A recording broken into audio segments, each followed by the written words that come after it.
Praise the lord ప్రియులారా. చాలా రోజుల నుంచి నేను చర్చ్ గురించి, పాస్టర్ల గురించి ప్రేయర్ చేస్తున్న వాక్యం చెప్తున్నట్టు అనిపించింది నాకు. అయితే నేను ప్రభువుని అడిగాను, ఏంటి ప్రభువా మెసేజెస్ అన్నీ ఇలా వస్తున్నాయి అని అడిగినప్పుడు ప్రభు నాకు ఒకటే మాట చెప్పారు, నీవు ఒక వీపింగ్ ప్రాఫెట్వి, అంటే ఇర్మియా లాగా నీవు నా సంఘం కొరకు బాధపడుతూ ఉన్నావు, అందుకే నీకు అలాంటి మెసేజెస్ రావడం జరుగుతుంది అని ప్రభువు తెలియజేశాడు.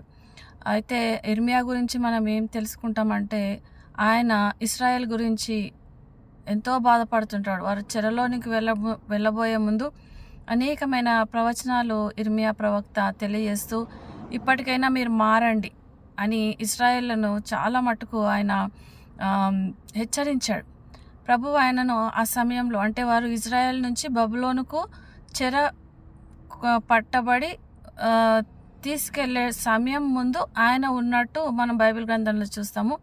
అయితే ఆయన బబులోనుకు వెళ్ళడానికి ప్రజలు ఇష్టపడకుంటే, లేదు మీరు వెళ్ళాల్సిందే, చెరలోకి దేవుడే పంపిస్తున్నాడు అని ఇర్మియా ప్రవక్త ద్వారా ప్రభువు మాట్లాడినట్టు మనం చూస్తాం. అయితే ఈనాటి సంఘాలు కూడా అలాగే ఉన్నాయి. ఇంకా ఈ టాపిక్ మీద చాలా విషయాలు ప్రభు తెలియజేస్తుండగా నేను కూడా వింటాను. ఎందుకంటే చూడండి, మన చర్చస్ ఎంత భయంకరంగా అయ్యాయంటే, మలాకి 1వ గ్రంథము 1వ అధ్యాయము 10వ వచనంలో ఈ తలుపులు షెడ్ చేసి, అంటే తలుపులు మూసేవారు ఒకరు ఉంటే చాలు, నాకు ఈ చర్చస్ మీద నాకు ఎటువంటి ఆశ లేదని ప్రభువు స్పష్టంగా మాట్లాడుతున్నాడు.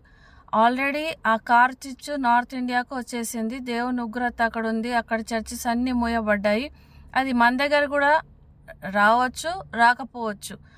వస్తే ఎలా తప్పించుకుంటాము, రాకుంటే దేవుని దయ. సో ఇవన్నీ కూడా మనం డీటెయిల్గా మాట్లాడుకుందాము. ప్రభువు అనేక విషయాలు తెలియజేస్తున్నాడు. చాలా భయంకరమైన పరిస్థితుల్లో ఉన్నాడు.